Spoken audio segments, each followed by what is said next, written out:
audiencia. Tiene la palabra a continuación por el Consejo de Defensa del Estado, doña Javiera Blanco, por 20 minutos. Adelante, por favor. Muchas gracias, su señoría excelentísima. En este acto vengo en alegar el rechazo en todas sus partes del requerimiento de inconstitucionalidad presentado por doña Silvia Loreto Lobos, representada para estos efectos por su abogada Mercedes Bulne. Requerimiento de inconstitucionalidad que solicita se declare dicha inconstitucionalidad respecto de las normas, artículos 8 y 9 de los autos acordados del año 98 y 2002, y respecto del artículo 12, inciso primero del auto acordado que consta en el acta 205 del año 2015. Comparezco en representación del Estado de Chile y de la excelentísima Corte Suprema, de acuerdo a lo establecido en el artículo 2, decreto con fuerza de ley número 1 del Ministerio de Hacienda del año 93, que fija justamente el texto de lo que es la ley orgánica del Consejo de Defensa. Y lo señalo en ese sentido porque nosotros, por cierto, no somos parte en lo que es la causa basal, el tribunal que se ventila en instancia familia, pero hoy día sí venimos en representación de la excelentísima Corte Suprema solicitando el rechazo de esta inconstitucionalidad que se está solicitando respecto a ciertas normas que ya he mencionado de los autos acordados respectivos. Me parece importante, previo a entrar en el fondo del asunto, tener a la vista algunos antecedentes sobre el requerimiento de inconstitucionalidad que se ha presentado. Los autos acordados no son otra cosa sino el cumplimiento que hace el Estado de Chile de darle viabilidad procesal a lo establecido en el Convenio de La Haya. El Convenio de La Haya es un convenio que versa, como ustedes saben, sobre los efectos civiles de la sustracción internacional de menores, y el propio convenio, y leo textual lo que establece en el artículo 2, impone a los estados contratantes el deber de adoptar todas las medidas apropiadas para garantizar que se cumplan en sus territorios respectivos los objetivos del convenio. El convenio es simplemente un marco normativo cuya viabilidad procedimental va a estar entregada a los estados adherentes. Chile adhiere a dicho convenio el año 94 y establece también como autoridad central, y es la razón también por la que nos acompaña la Corporación de Asistencia Judicial, al director de la Corporación de Asistencia Judicial que el año que nosotros adherimos solicita, y leo también textual, la necesidad de que la Corte Suprema dicte un auto acordado que regule una tramitación homogénea por parte de todos los tribunales en las normas que aplican la Convención. Es decir, ¿qué es lo que podemos establecer con certeza? Que la actuación de la Corte Suprema en relación a la dictación de los autos acordados no es sino dar cumplimiento a lo que establece el propio Convenio de La Haya sobre materias de efectos civiles de sustracción internacional de menores. No hace sino también establecer y respetar las garantías de debido proceso, toda vez que establece un proceso sumario, ágil, ya como se ha dicho, respecto de estos temas. Y este auto acordado del año 98 ha sufrido diferentes actualizaciones, estando hoy día vigente, aquel que consta en el acta 205 del año 2015, que tal como lo señala en su título, ha modificado y refundido los textos anteriores. Otra de las cosas que es consistente en todos los autos acordados, independiente de la discusión que se pueda tener en el caso particular respecto de cuál se encontraba vigente al momento de interposición de la demanda, es que todos ellos han sido constantes en cuanto a establecer la procedencia del recurso de apelación de manera exclusiva y excluyente en contra de la sentencia definitiva que se dicte en un juicio de esta materia. Quiero leer textualmente los que establecen dichos artículos. El artículo 8 del año 2002 decía que las resoluciones que se dicten durante la sustanciación del procedimiento no serán susceptibles de recurso alguno, salvo la sentencia definitiva que se debería dictar en un plazo máximo de 5 días, y contra dicha sentencia solo procederá el recurso de apelación. El artículo 9, por su parte, del año 2002, establece que la sentencia definitiva solo será impugnable a través del recurso de apelación, y el año 2015, en el artículo 12, inciso primero, se vuelve a repetir la norma en el sentido de hacer procedente de manera excluyente el recurso de apelación contra la sentencia definitiva. En segundo lugar, me parece pertinente referirme a ciertos defectos que uno puede encontrar y visualizar en lo que ha sido la presentación de este requerimiento de inconstitucionalidad. Para ello, creo que es pertinente recordar algo que quizás hoy día todos saben, que son los alcances que tiene un requerimiento de inconstitucionalidad. Un alcance en abstracto, es un análisis en abstracto de la norma que va a regir erga omnes, o sea, hay una supremacía constitucional que hace que lo resuelto no solo afecte a las partes intervinientes en un juicio que se ventila en un tribunal ordinario o especial, sino respecto de toda la comunidad, y que una vez declarada dicha inconstitucionalidad queda derogada la norma para todos los efectos y respecto a todas las personas a partir de su publicación en el Diario Oficial. ¿Por qué hago este análisis? porque, y en eso coincido con el abogado que me precedía, es que creo que hay una confusión respecto de los conceptos, de los alcances que puede haber entre un requerimiento de inconstitucionalidad y un requerimiento de inaplicabilidad por inconstitucionalidad, que yo creo lo que se ha querido hacer en esta presentación. De hecho, y invoco para eso lo señalado por autores como Mario Mosquera y Cristian Maturana, que señalan explícitamente que la inaplicabilidad, que no es el caso que estamos viendo hoy, no opera como control de enunciados, funciona como control de interpretaciones o significados de los enunciados, normas aplicables a cosas. Si bien lo que se declara inaplicable por inconstitucional a un caso concreto es formalmente el enunciado legal, en realidad es la o las interpretaciones que de ella hacen los jueces. ¿Y por qué digo que más pareciera ser que el escrito versa sobre un recurso de inaplicabilidad? Por lo ya señalado también por el abogado que me precedió, lo establecido en fojas 1 y 6 del escrito, el requerimiento de inconstitucionalidad, que señala, leo textual, conforme a los antecedentes de hecho y en derecho que se expondrán, deduzco el presente requerimiento en relación a la aplicación de normas que se impugnan, propiamente un requerimiento en aplicabilidad.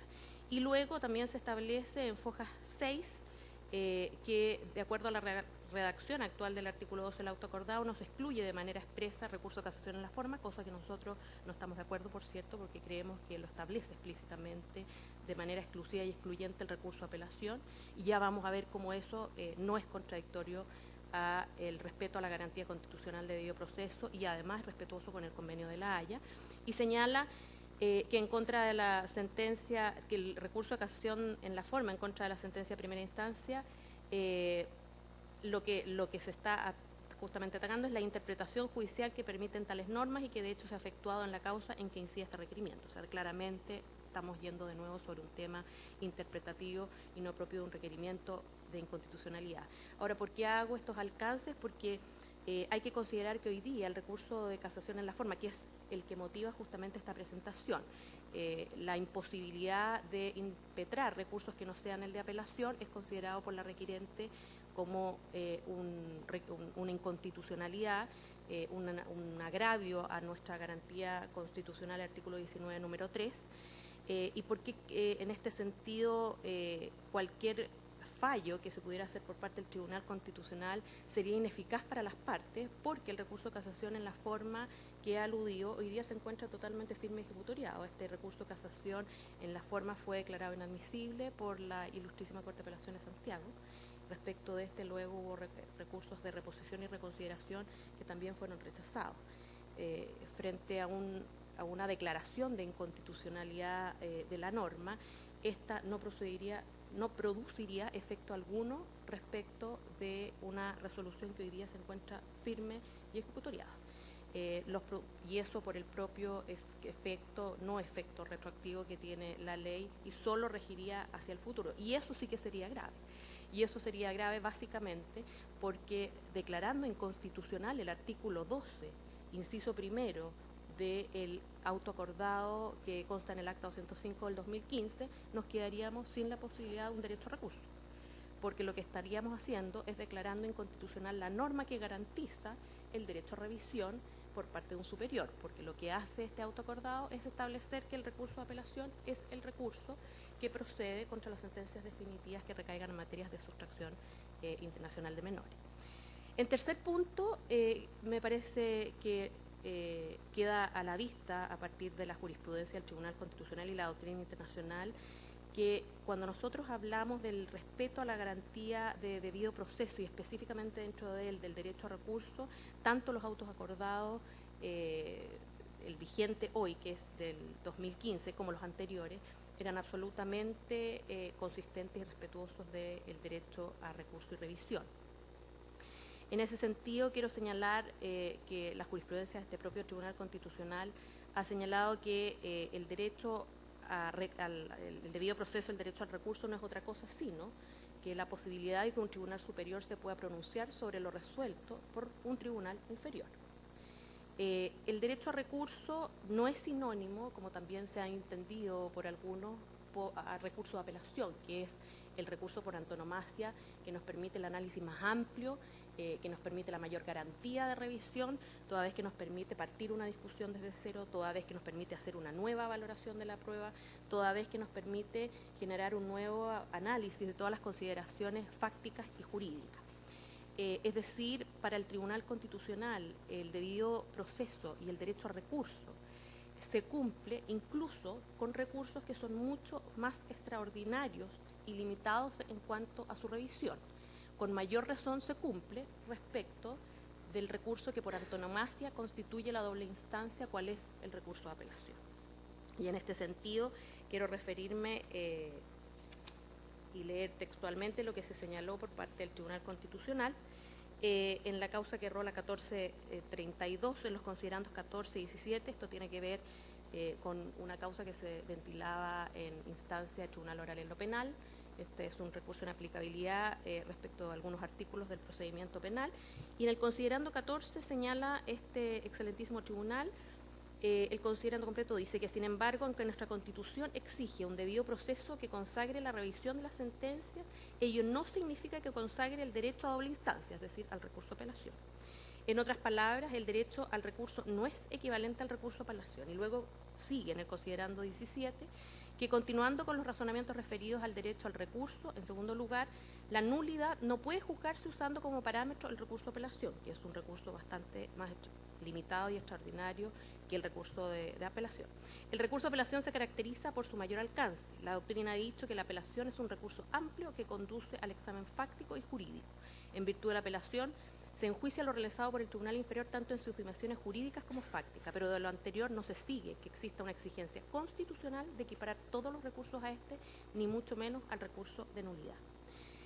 Junto a la jurisprudencia del Tribunal Constitucional, la doctrina y la jurisprudencia en materia de derechos humanos, que principalmente la conocemos a partir de lo resuelto por la Corte Interamericana, a partir de lo establecido en la Convención Americana de Derechos Humanos, también ha establecido ciertos parámetros en cuanto a los diseños de un sistema recursivo para un país, y en este sentido ha establecido que es plenamente procedente tener formatos de admisibilidad respecto de estos recursos, que incluso el exigir ciertos formalismos para su admisibilidad no son contrarios al derecho a recurso, en la medida que estas formalidades no transformen en ilusorio e ineficaz el derecho a revisión y que sean de tal rigurosos que finalmente no se cumpla con este cometido.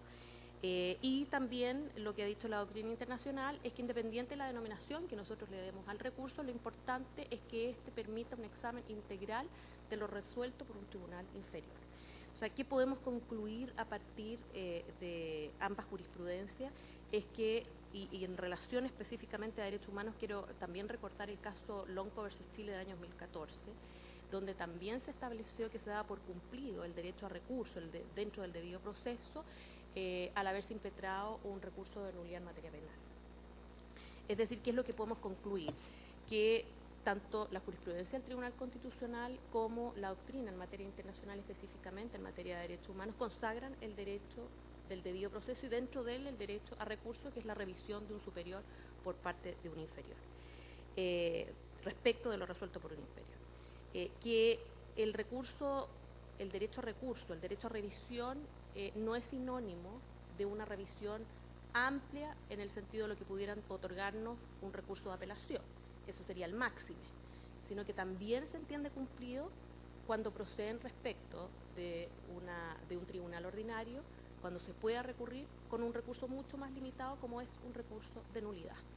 ¿Qué es lo que hacen los autos acordados? Entregan el recurso que plasma el debido proceso por antonomasia, cuál es el recurso de apelación. También quisiera referirme a los objetivos del convenio de La Haya, como ellos también están en completa sintonía con nuestro artículo 19, número 3 de la Constitución Política de la República. En relación a él, quiero señalar simplemente que los objetivos que se persiguen con el respectivo convenio tienen que ver con la protección de los derechos de los niñas y adolescentes, que esta protección tiene que ver a situaciones de traslados ilícitos. El segundo objetivo tiene que ver con la el no dar la posibilidad a la persona que sustrae ilegalmente a este menor de elegir la jurisdicción y la jurisprudencia que va a ver finalmente y va a tocar los temas de fondo que tienen que ver con cuidados y visitas, que no es lo que hace este procedimiento. Este procedimiento lo que hace es referirse a la sustracción ilegal que se hace del menor. Y además consagra un objetivo, que es que todo esto se ventile en un procedimiento sumario lo más rápido y ágil. Quiero leer explícitamente el artículo 2 del convenio, que, como ya he señalado, establece que los estados contratantes adoptan las medidas, que es lo que hace el auto acordado, para garantizar que este convenio sea eficaz, para lo cual han de recurrir a los procedimientos de urgencia que disponga. Y luego, en el inciso 2 del artículo 18, el convenio habla de la imposición de un plazo de 6 semanas para adoptar decisiones que tienen que ver con la sustracción ilegal. ¿Qué hace el auto acordado en sus distintos artículos? Viabiliza procedimentalmente lo señalado. En el artículo 3 del auto acordado del año 2015, que consta en el acta 205, se establece la ausencia de formalidades para la presentación de documentación. El artículo 8 contiene normas especiales para efectos de notificaciones. Y el artículo 9 establece una audiencia única de discusión y prueba. Y el artículo 12, que es el que nos convoca hoy día, que es respecto al cual se ha, no únicamente, pero el que hoy día se encuentra vigente y que hace alusión al derecho a recurso, establece, al regular los recursos, no hace más que seguir la línea que ya ha establecido el convenio. La prohibición de interponer recursos de casación lo que permite es evitar dilaciones innecesarias, pues como ya se vio, el recurso de apelación resulta suficiente para revisar la decisión de primera instancia. Es decir, ¿qué es lo que estamos observando a partir de los argumentos que he dado? Los autos acordados, en primer lugar, viabilizan procedimentalmente lo establecido en un convenio del cual nosotros nos hemos hecho parte a partir del año 94. Cumple un mandato internacional que nos ha impuesto un convenio al cual adherimos. Dichos autos acordados, en la parte que nos corresponde, que es la parte de presentación de recursos, hoy vigente artículo 12, inciso primero, establece, y así lo han hecho también los autos acordados anteriores, que de manera exclusiva y excluyente procede el recurso de apelación contra la sentencia definitiva la sentencia definitiva del caso que se haya ventilado en primera instancia en relación a una sustracción internacional de menores.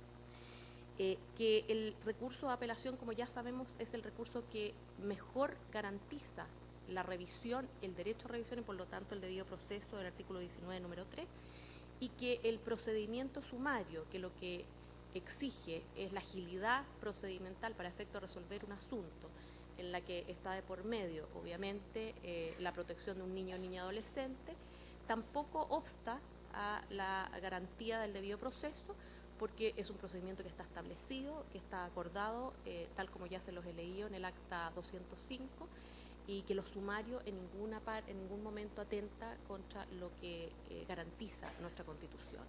Y además, al no permitir el acceso de los otros recursos, porque es efectivamente excluyente, a través del recurso de apelación garantiza que se pueda, simplemente con una disconformidad que se tenga por parte del requirente de lo resuelto en primera instancia, poder revisar todo lo fallado en términos de valor probatorio y de elementos fácticos y jurídicos.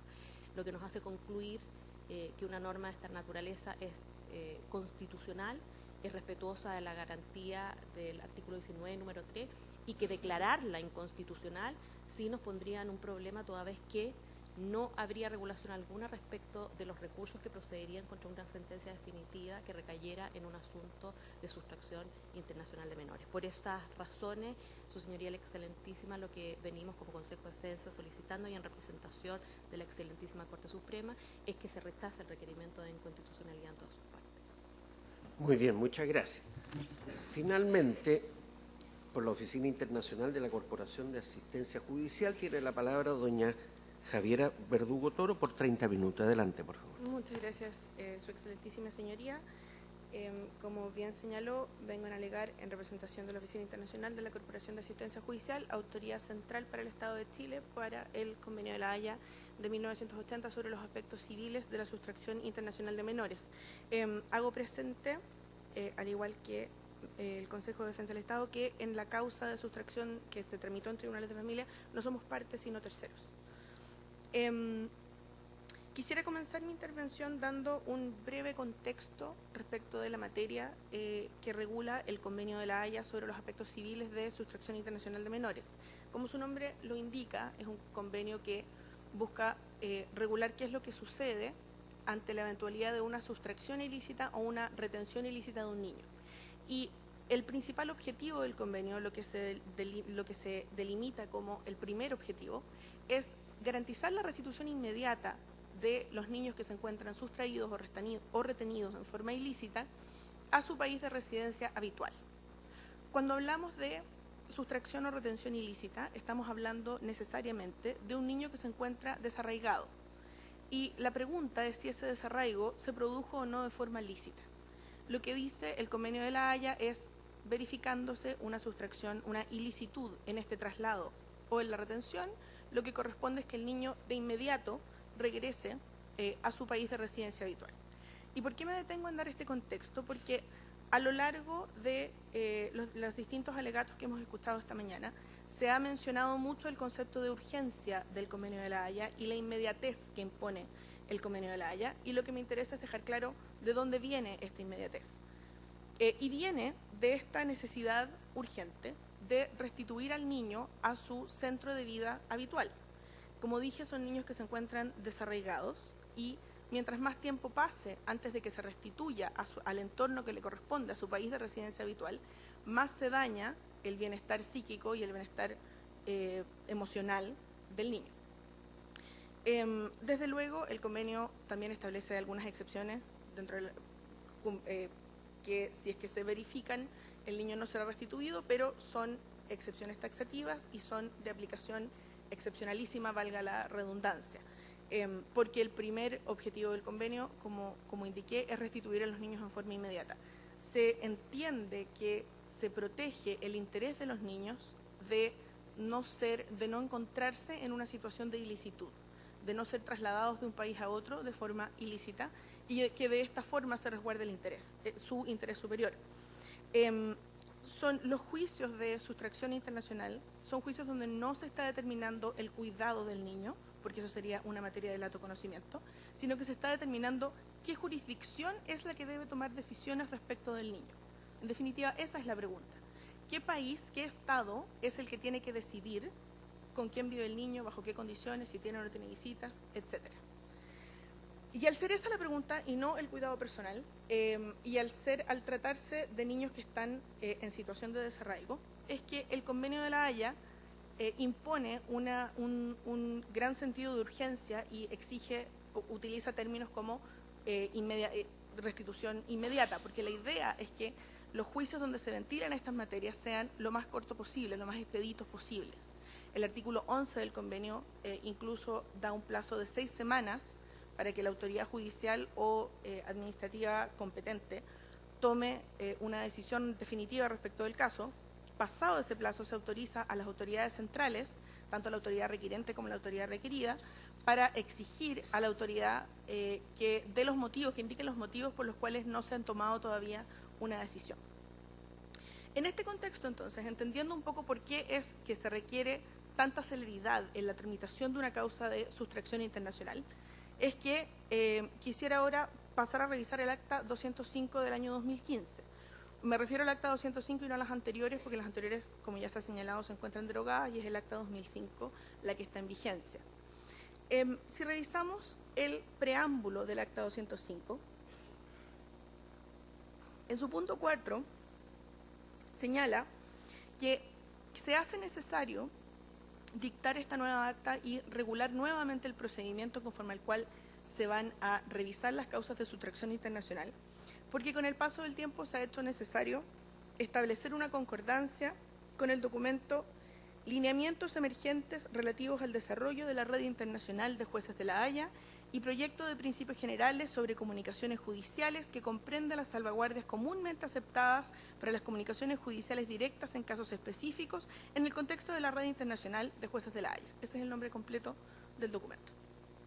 En resumen, ese documento está inserto en una guía de buenas prácticas. Eso es una buena guía de buenas prácticas para los países que aplican el Convenio de la Haya. refiriéndose a la aplicación práctica y la aplicación fáctica del convenio y en qué términos se van a dar las comunicaciones entre Estados y qué recomendaciones se hacen para que el convenio se aplique de la forma más efectiva posible. Y si se revisa este documento, que, como menciono, aparece mencionado en el preámbulo del Acta 205, respecto de materia de recursos, lo que señala como recomendación es que se recomienda un procedimiento de recurso acelerado, limitar el plazo para recurrir cuando sea necesario, especificar el tribunal o limitar el número de niveles frente a los que se pueda recurrir e indicar el efecto de presentar un recurso contra una orden de retorno. Este documento que menciono ha sido adoptado por la Oficina Permanente de la Conferencia de la Haya de Derecho Internacional Privado, como señalé, respecto del Convenio de la Haya de 1980. En definitiva, la propia Oficina Permanente de la Haya, el propio Convenio de la Haya, al hablar de celeridad y al hablar de velocidad de tramitación de estos procedimientos, considera un sistema recursivo, pero se recomienda que sea un sistema recursivo limitado.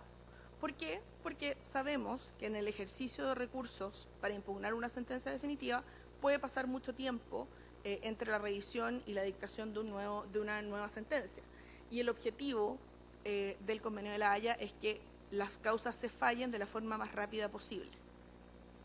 En ese sentido, el Acta 205 de 2015 ofrece, como ya se ha señalado, recurso de apelación respecto de la sentencia definitiva. Es un recurso de apelación que se encuentra modificado. El plazo para ejercerlo es más corto y además se ordena su vista preferente en la Corte para la revisión, digamos, del recurso. Y con esto se garantiza el derecho de las partes de que su pretensión o de que la sentencia sea revisada por un superior jerárquico del tribunal que la dictó y que se subsane cualquier error que se pueda haber cometido en la dictación de la sentencia. No se debe confundir derecho a recurrir en el sentido del debido proceso del artículo 19, número 3, con derecho a interponer algún recurso en particular. Cuando hablamos de derecho a recurrir y cuando hablamos de debido proceso, nos referimos en definitivo a la posibilidad de impugnar una decisión judicial. Y la posibilidad de impugnar se puede presentar de distintas formas, a través de distintos recursos o a través de vías que incluso pueden no ser un recurso judicial propiamente tal. Procesalmente, el recurso procesal es solamente un tipo de acto procesal, pueden haber otros. Por lo tanto, cuando el Acta 205 limita la posibilidad de recurrir solo al recurso de apelación y elimina la posibilidad de recurso de casación, no está dejando a las partes en la indefensión y no está pasando por encima del derecho de debido proceso, sino que simplemente está adecuando el procedimiento que se va a aplicar a las causas de sustracción internacional al mandato que hace el propio Convenio de la Haya, que es un tratado internacional suscrito por Chile que se encuentra vigente desde el año 94. Sería absurdo que Chile pretendiera aplicar este convenio, pero a través de un procedimiento extenso que en el fondo deja prácticamente sin efecto el fondo del convenio, que es, como objetivo, busca restituir de inmediato a los niños a su país de residencia habitual. El Acta 205 lo que hace es garantizar la celeridad del procedimiento, manteniendo, desde luego, un debido proceso. Y en este punto voy a repetir algo que se ha dicho, pero que me parece de suma gravedad. De acogerse el requerimiento de inconstitucionalidad presentado en estos autos, lo que se elimina es todo el artículo 12 del Acta 205 del 2015, que es el que contiene la totalidad del sistema de recursos que se va a aplicar a las causas de sustracción internacional. Quedarían entonces estas causas sin sistema de recursos y tendríamos que empezar a aplicar, por analogía, algún otro sistema que tengamos dentro del ordenamiento jurídico, pero esta materia en particular, la competencia de estos tribunales, queda sin sistema de recursos. Un sistema de recursos que, como ya mencioné, ha sido diseñado especialmente para estas materias y para este tipo de causas, para que el hecho de ejercer un recurso no afecte el fondo de lo que busca obtener el convenio. Es por eso, su señoría excelentísima, y no me voy a extender más allá porque lo demás sería repetir argumentos que ya se han presentado, considerando el objeto del Convenio de La Haya de 1980 y considerando que el Acta 205 sí ofrece un sistema recursivo que garantiza debidamente el debido proceso de las partes que se sometan a estos procedimientos, es que vengo a solicitar el rechazo absoluto de la solicitud de inconstitucionalidad presentada en estos autos. Muy bien. Señora ministra, señores ministros, ¿tienen preguntas que hacer? Ministro Letelier y después el ministro Domingo Hernández. Por su intermedio, presidente, atendido de que uno de los intervinientes se refirió al inciso segundo del artículo 12 del auto acordado, me gustaría, por su intermedio, presidente, invitar a referirse, en virtud del artículo 57 de nuestra ley orgánica, brevemente a las partes sobre ese inciso segundo del artículo 12 y su constitucionalidad. Eso, presidente. El inciso segundo de la norma del artículo 12 declara expresamente que contra la sentencia que se pronuncie sobre el recurso que se interponga en virtud del inciso primero, no procederán los recursos de casación de forma y de fondo para ante la excelentísima Corte Suprema. Respecto de esta improcedencia de estos recursos, a mi juicio, mi parte no recurrió respecto de esta expresa, de parte de esta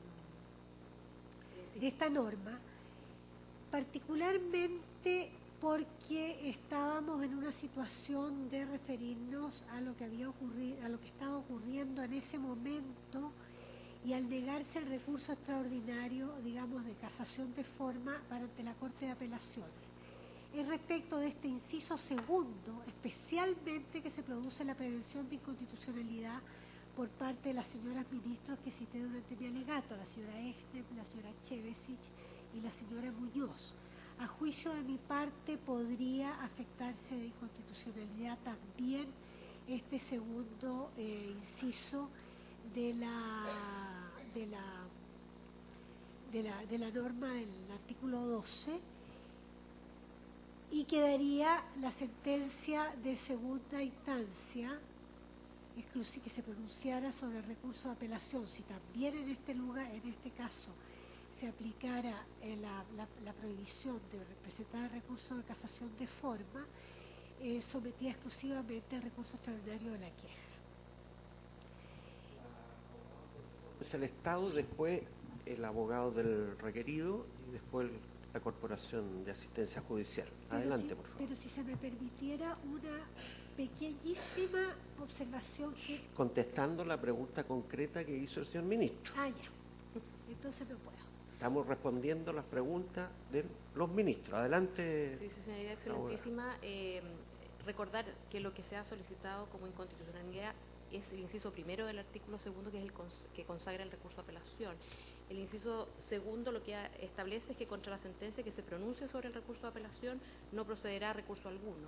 O sea, lo que hace el inciso segundo no es sino consagrar de nuevo los principios a los que me he referido en la argumentación que di en el alegato, que es consagrar, por una parte, el derecho a revisión, el derecho a recurso a partir del recurso más amplio que tenemos hoy día en nuestro sistema jurídico, cuál es el recurso de apelación, y por otra parte cumplir con el objetivo de que estos sean procedimientos rápidos, ágiles y sumarios. Lo que se hace es que este derecho a revisión se de alguna manera limita exclusivamente a la apelación respecto a la sentencia definitiva que ha caído en primera instancia, y respecto de este recurso de apelación no procedería con posterioridad recurso alguno. Nosotros creemos que ello es completamente compatible y garantiza lo establecido en el artículo 19, número 3. De hecho, la inconsistencia más grave, a mi juicio, sería declarar inconstitucional el inciso primero y dejar subsistente el resto del articulado, porque ahí sí que no tendría mucha lógica partir un artículo señalando que contra la sentencia que se pronuncie sobre el recurso de apelación no procederá recurso alguno. Esos son parte de los vicios, digamos, que a nuestro juicio presenta el requerimiento de inconstitucionalidad. El abogado del demandante en la causa. Gracias, señor presidente. Agradezco la pregunta, excelentísimo ministro. En opinión de esta parte, sin perjuicio de conocer las facultades de oficio que tiene este excelentísimo tribunal, dado la forma en la cual se ha recurrido mediante el requerimiento, exige, y esto es una parte, un individuo concreto, exige que esa norma tenga alguna afectación de derechos en el caso, de acuerdo a lo que establece la Ley Orgánica del Tribunal Constitucional. En esa opinión, nosotros consideramos que el artículo 12 no tiene aplicación, por lo que ya explicamos. Consideramos que el que tiene aplicación es el auto acordado del año 2002, que no establece una exclusión expresa del recurso de casación en contra de la resolución que dicte la Ilustrísima Corte de Apelaciones. Por lo tanto, consideramos que, dado como ha llegado este requerimiento, que no es por una vía de un actor institucional, por decirlo de alguna forma, sino que por una parte de un proceso que entiende que se ve afectada en sus derechos fundamentales, consideramos que la norma aplicable, entonces, el artículo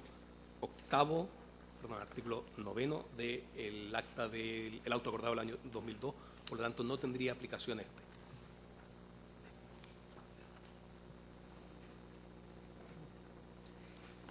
La corporación, ¿tiene algo que agregar?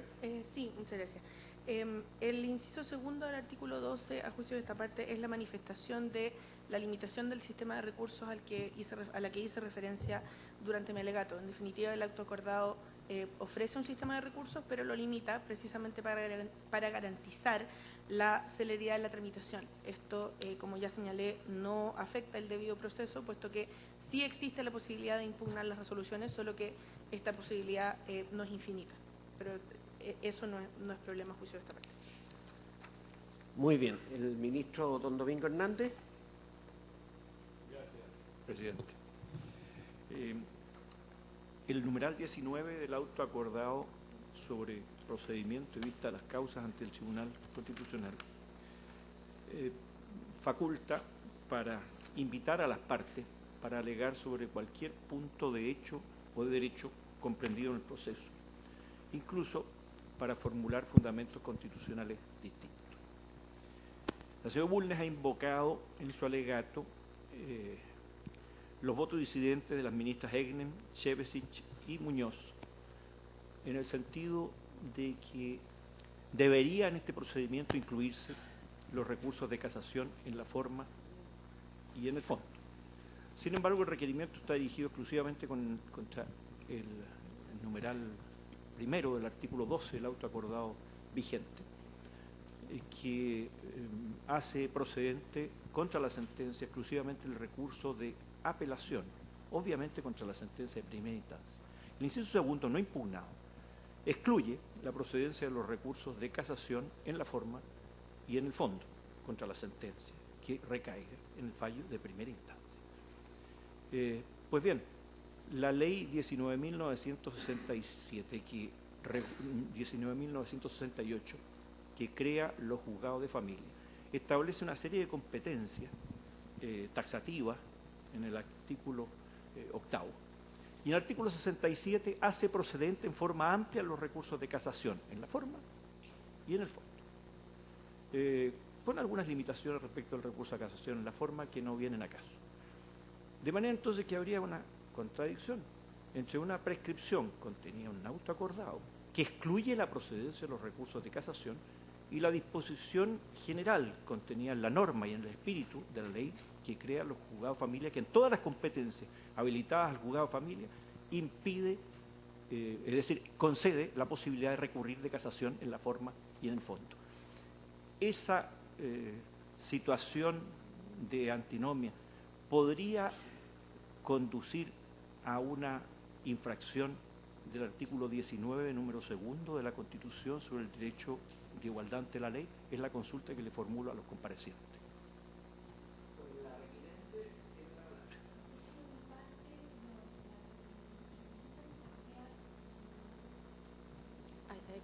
Hay que apretar el... Ay, no. Perdón, a mí la tecnología la pregunta que formula el ministro señor Hernández es particularmente interesante, porque efectivamente hay aquí una cuestión a la que ha hecho brevemente referencia el abogado del demandante. Y es que este procedimiento se siguió bajo las reglas del artículo del auto acordado que estaba vigente, que se dictó en el año 2002.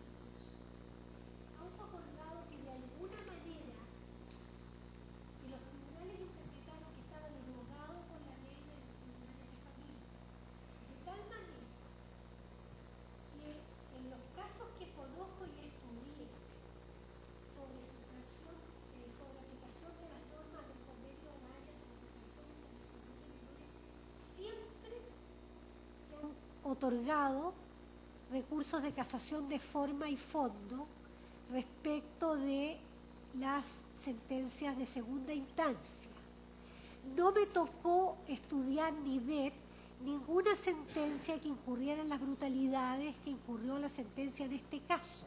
Por lo tanto, que se presentara recurso de casación de forma respecto de la sentencia de primera instancia, sino solamente el de apelación, que como todos sabemos es un recurso amplio que ve cómo se aplica el derecho en su amplitud, tanto en el análisis de la prueba como en las conclusiones a las que llega el tribunal. Entonces, se produce aquí la anomalía de que se encuentra también vulnerado, ahí se produce una colisión de leyes, por cuanto la norma que sería aplicable sería la del artículo de la ley 19.968, que concede recursos amplios restringidos a ciertas materias, pero en el caso de la salida del país, que sería el caso de la sustracción internacional de menores, que ordena que el niño salga nuevamente de Chile, se produciría, entonces sí se habilitarían los recursos y de hecho se han habilitado.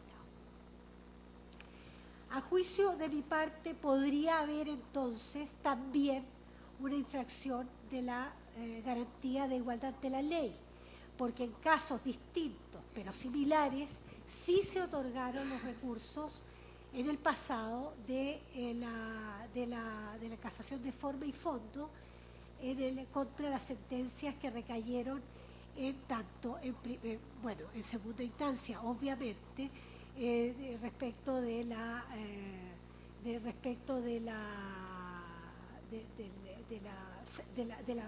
otorgar o no otorgar la restitución internacional del menor. ¿Por el Consejo de Defensa del Estado? Sí. Su señoría excelentísima, en nuestro juicio, la referencia que se pudiera hacer que operara de manera supletoria en el caso de que se declarara la inconstitucionalidad del inciso primero del artículo 12, no procede toda vez que, primero, no hay mención alguna explícita, y ahí hay un vacío, claramente, de qué ocurriría frente a la inconstitucionalidad de la norma que se refiere al derecho recursivo. Y porque además creemos que la supletoriedad que podría ocurrir en caso de no proceder el artículo 12 del auto acordado del 2015 y dejar vigente el artículo 67 de la ley 19.968 de tribunales de familia, se atentaría contra el espíritu propio del convenio que ya ha hecho presente la autoridad central, que en este caso es la Corporación de Asistencia Judicial, que es compatibilizar el derecho a recurso con la celeridad. Además, también quisiera referirme, su señoría excelentísima, al tema del auto acordado que entendemos vigente para todos los efectos. Yo creo que ahí hay una interpretación que se puede hacer en cuanto a que efectivamente la demanda se presenta en diciembre del 2015, cuando aún estaba vigente el auto acordado del 2002. El auto acordado que consta en el acta 205 del 2015 entra a regir, una vez publicado 3 meses después, porque tenía un periodo de vacancia, es decir, en abril del 2016.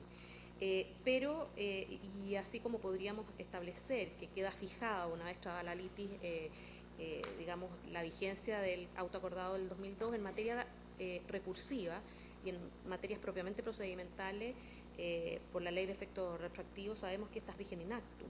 Por lo tanto, al momento de haberse presentado el recurso, la norma que se encontraba vigente en ese minuto es el auto acordado del año 2015.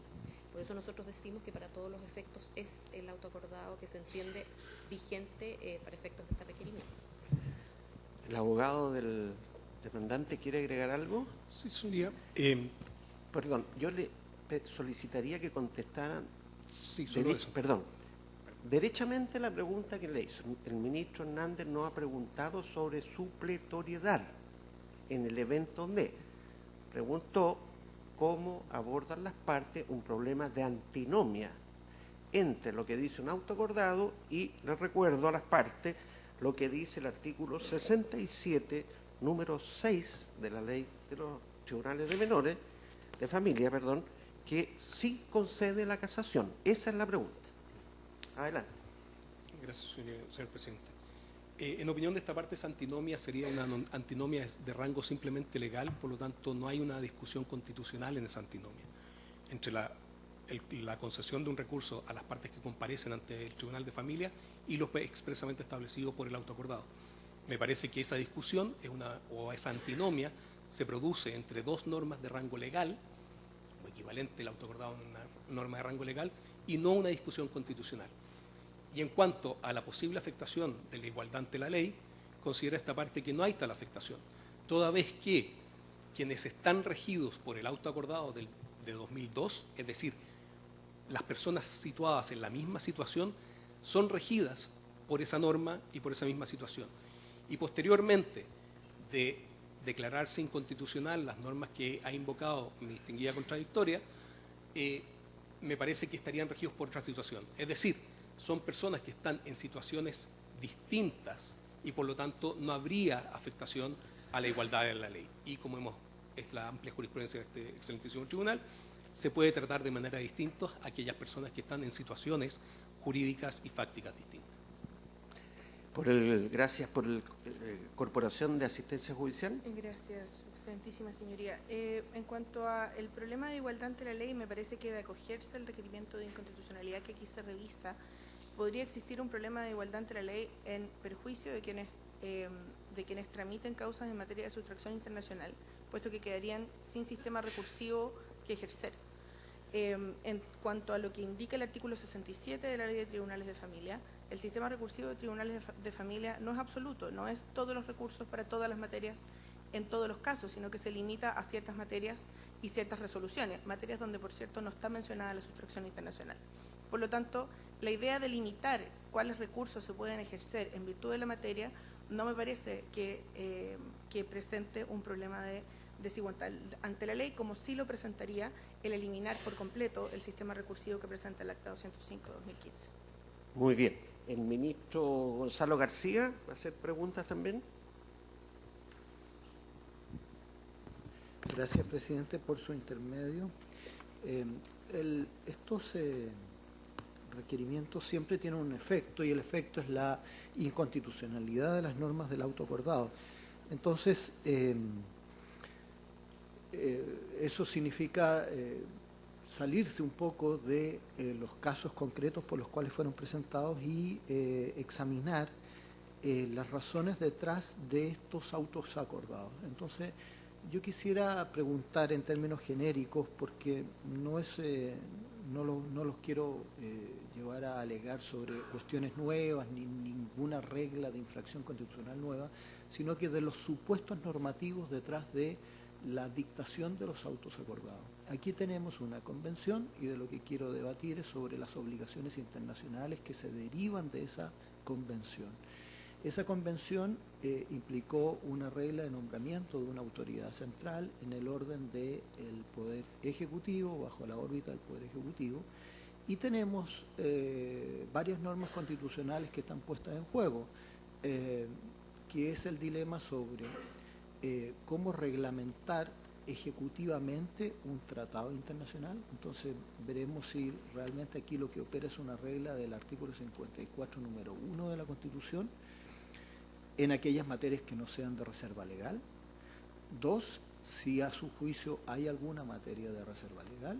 O 3, que esta materia pueda ser simultáneamente normada mediante autos acordados, reglamentos ejecutivos de tratados o reservas legales. Entonces, me gustaría que definiesen una posición a partir de esta determinación, porque lo que sí está siempre en juego es la naturaleza de la obligación internacional respecto a la cual está comprometida Chile.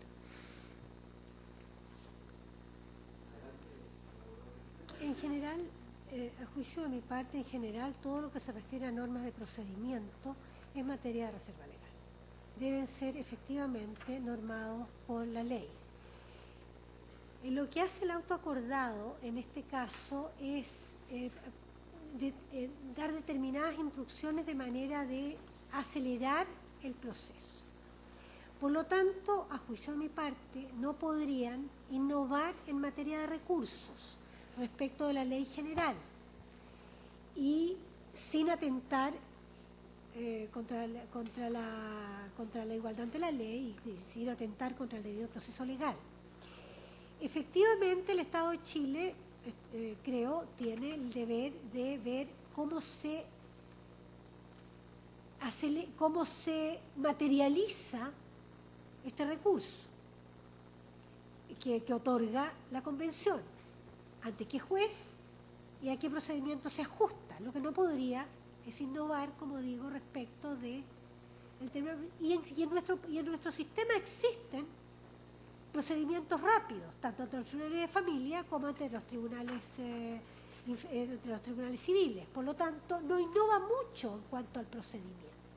En lo único que innova este autoacordado, y en esa materia, por lo tanto, estimo que es inconstitucional, y quiero hacer presente, con el perdón de su señoría excelentísima, que mi parte no ha pedido sino, y se ha insistido mucho en que declararse la constitucionalidad de esta norma saldría todo el sistema recursivo. Pero lo que mi parte pidió, declarando la inconstitucionalidad de dicha norma en cuanto no otorgan recurso de casación de forma, no de todo. Y eso lo dije muy claro. Yo creo que innovar en esta materia efectivamente no es materia de reserva legal y no podía hacerse en la forma que se hizo. No por el procedimiento, sino por el sistema de recursos que se estableció en esta, por la reducción del sistema de recursos que se hizo en la manera en que se efectuó. El abogado del Consejo de Defensa del Estado tiene la palabra.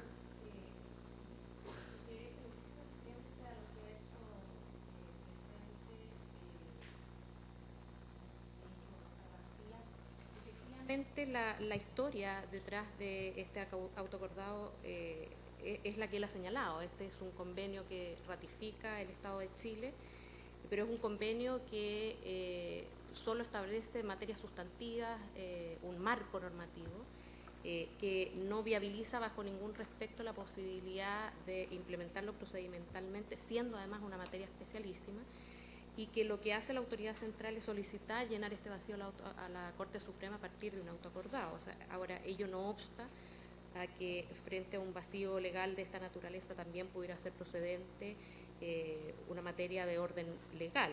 De hecho, creo que frente a la inconstitucionalidad, que espero que no sea así, se pronunciara respecto al inciso primero del artículo 12, no cabría otra cosa sino que generar una iniciativa legal para llenar ese vacío.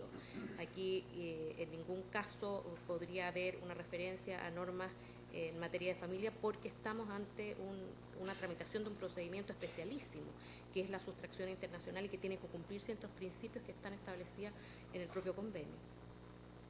El abogado del requerido.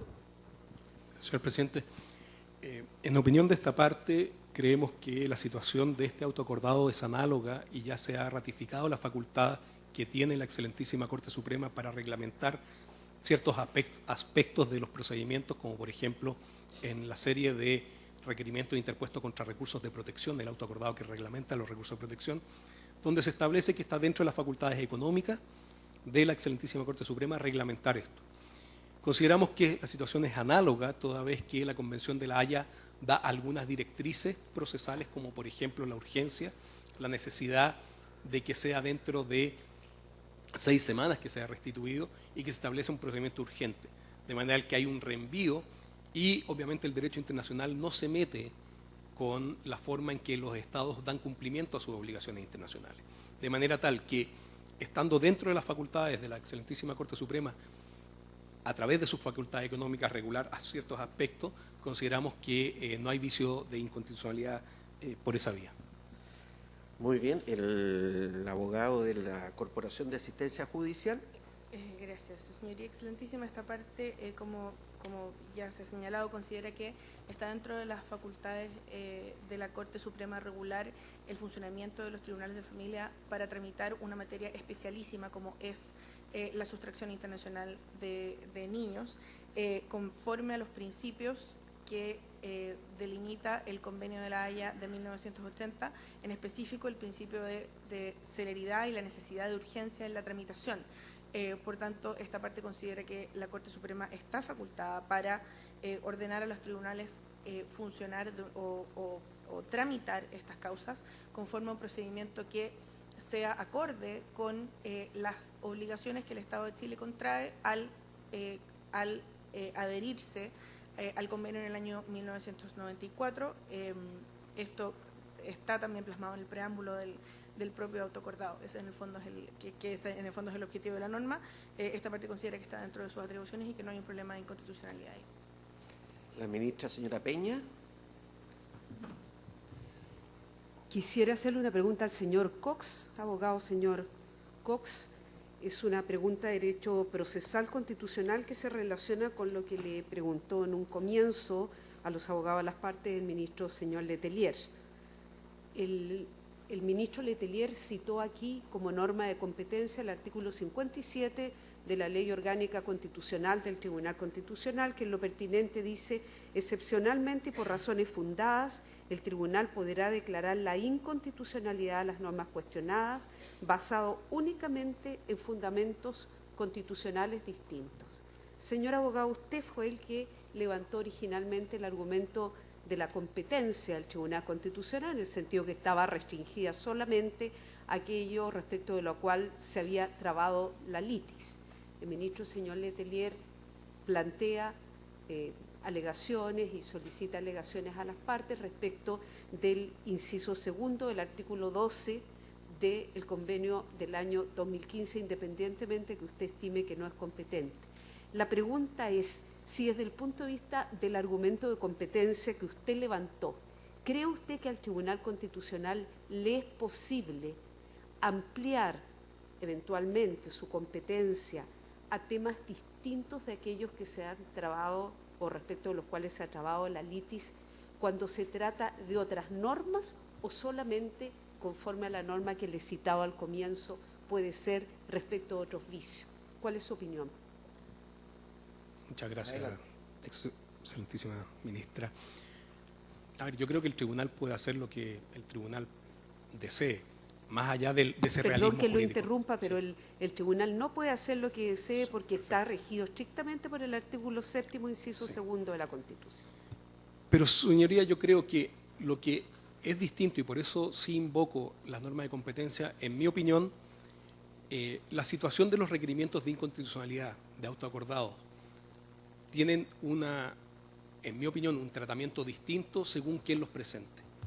Y por eso digo que si es que lo presenta algún requiriente institucional, es distinto a si lo presenta una de las partes.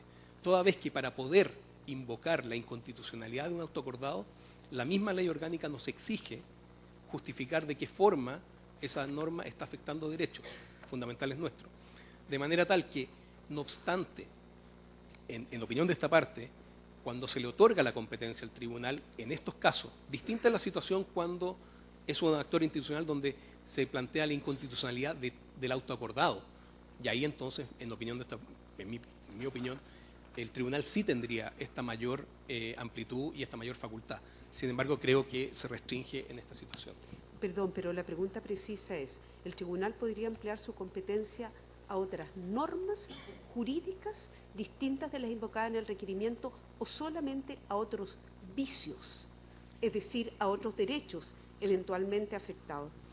A mí me parece que fundamentalmente es a otras normas, no a otros vicios de inconstitucionalidad. Muy bien, tiene la palabra el ministro Romero, que también va a formular preguntas. Gracias, presidenta, por su intermedio. El convenio es más bien general, establece en el fondo un cierto objetivo. No da sugerencias, como se ha reconocido aquí, respecto de cuál debiera ser el procedimiento que adopten los países. Y la pregunta concreta es la siguiente. Hay un procedimiento vía autoacordado y hay otro procedimiento regido por la ley que crea los tribunales de familia. ¿Consideran ustedes que los procedimientos o el sistema recursivo que crea, de la ley que crea los tribunales de familia, no es compatible con la finalidad del convenio?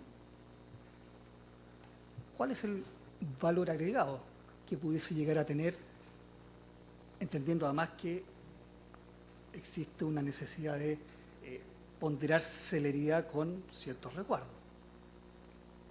Porque pareciera que se parte del supuesto, pareciera eventualmente, no lo sé, ustedes me lo dirán, que se parte del supuesto de que el sistema recursivo de la ley que crea los tribunales de familia no permite poder cumplir con los objetivos del convenio. Pero podría no ser así. Gracias. Adelante, la abogada requerente. A juicio de mi parte, el sistema recursivo de la ley que crea tribunales de familia no atenta contra los objetivos del convenio, no atenta contra la celeridad.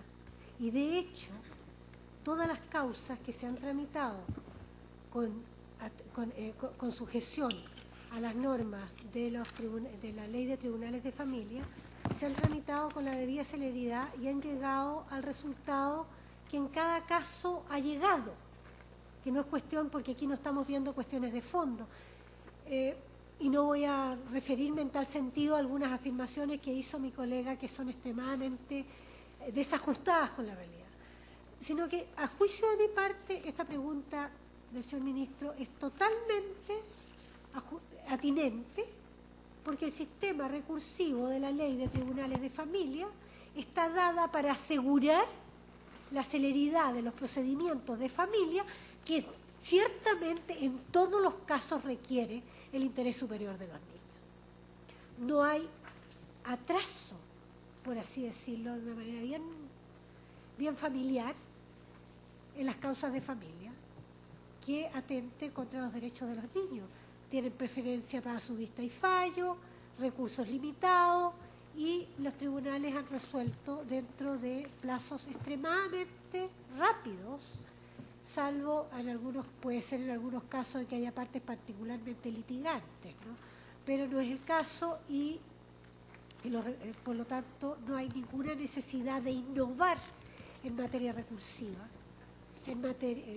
mediante el autoacordado, que perfectamente pudo atenerse a los recursos de la manera como están limitados en la ley de tribunales de familia, particularmente en el artículo 67 de dicha ley. Muy bien. El abogado Javiera Blanco. Excelentísimo tribunal. La verdad es que acá lo que establece, como bien dice el ministro, es un procedimiento específico a través de los autos acordados que no establece el convenio, por cierto. El convenio no exige un procedimiento puntual. Eso lo deja entregado a los estados adherentes. Eso es efectivo. También es efectivo que en el caso de nuestro país ese procedimiento quedó fijado en la solicitud que se le hace a la Corte Suprema, quien en uso de su facultad establece el procedimiento que hoy está vigente en el Acta 205. Ahora, y uniendo su pregunta con la pregunta que se hiciese con anterioridad respecto a la igualdad ante la ley, aquí nos encontramos ante situaciones distintas y situaciones distintas requieren de un tratamiento y de procedimientos distintos. Más que considerar si atenta o no, la pregunta es qué procedimiento cumple de mejor manera con los objetivos del convenio, que es entregar la garantía del debido proceso, pero en un marco de absoluta celeridad. Y por eso se crea un procedimiento ad hoc, cuál es el que está regulado por los autos acordados. Al punto que este recurso de apelación, que consagra la garantía del derecho de recurso o de revisión, tiene un plazo especial de 5 días hábiles desde la notificación y se es puesto preferentemente en tabla. Por lo tanto, creo que la pregunta, más que es atentar o no, es cómo se cumple de mejor manera una situación absolutamente específica que está plasmada en un convenio y que se regula procedimentalmente a través de los autos acordados que dan cuenta también de un procedimiento especial que no es símil a lo que se encuentra en el cuerpo legal de los tribunales de familia. Muy bien. El abogado don Francisco Javier Cox. Muchas gracias. Excelentísimo ministro, en realidad creo que con mucho respeto hay un error en términos de decir que hay dos procedimientos que rigen la materia.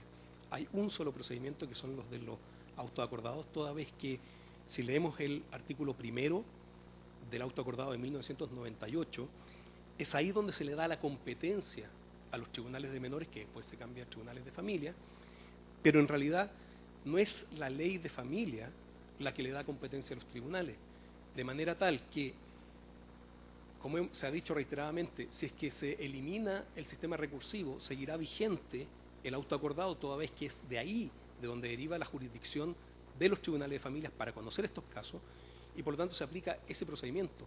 No es que la ley de familia le da competencia sobre esta materia, de manera tal que en realidad hay un solo procedimiento que está rigiendo, no obstante que se intente entender que hay una aplicación supletoria, porque, como insisto, es un procedimiento excepcionalísimo, especialísimo, y que deriva su competencia del propio autoacordado, que estableció que esos eran los tribunales competentes, pudiendo haber sido otros, y por lo tanto creemos que no hay un conflicto de procedimiento, sino que hay solamente un procedimiento vigente, y consideramos que el procedimiento que ha adoptado en el autoacordado es compatible con los objetivos que debe cumplir el Estado de Chile de buena fe cuando contrae obligaciones internacionales. Presidente, permítame precisar la pregunta. Supongamos que se aplica. Supongamos que se aplica. ¿Usted considera que la regla general de carácter legal no es compatible con los fines del convenio?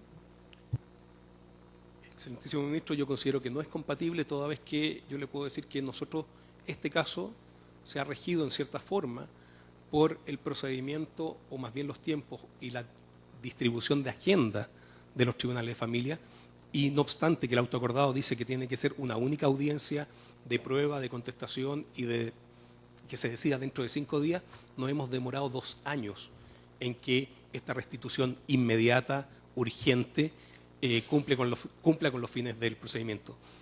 Por lo tanto, me parece que efectivamente, como está reglamentado y como se aplica la ley de procedimiento en tribunales de familia, efectivamente es incompatible con la obligación, y Chile infringiría, ya lo ha hecho, sus obligaciones internacionales bajo la Convención de La Haya. El abogado de la Corporación de Asistencia Judicial, doña Javiera. Muchas gracias. Señor ministro, para responder su pregunta, creo que es pertinente recordar que el objetivo del Convenio de La Haya, el objetivo principal, es la restitución inmediata de los niños que se encuentran sustraídos en forma ilícita a su país de residencia habitual. Restitución inmediata. El plazo que señala el convenio para esta restitución es de 6 semanas.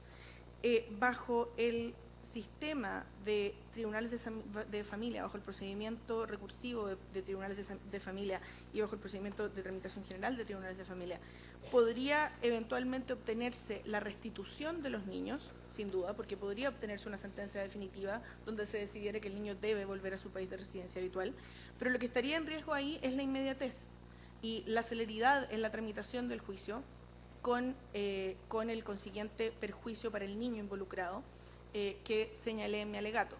El objetivo de restitución inmediata no son dos objetivos separados, no es restituir y, si se pudiera, ojalá fuera inmediato, porque el objetivo del convenio justamente es limitar la afectación del niño que se encuentra en situación de sustracción. En ese sentido, para garantizar una restitución inmediata de los niños que se encuentran en esta posición, el sistema o el procedimiento ordinario de tribunales de familia no cumpliría con ese fin del convenio. No habiendo más preguntas que hacer, terminada la audiencia.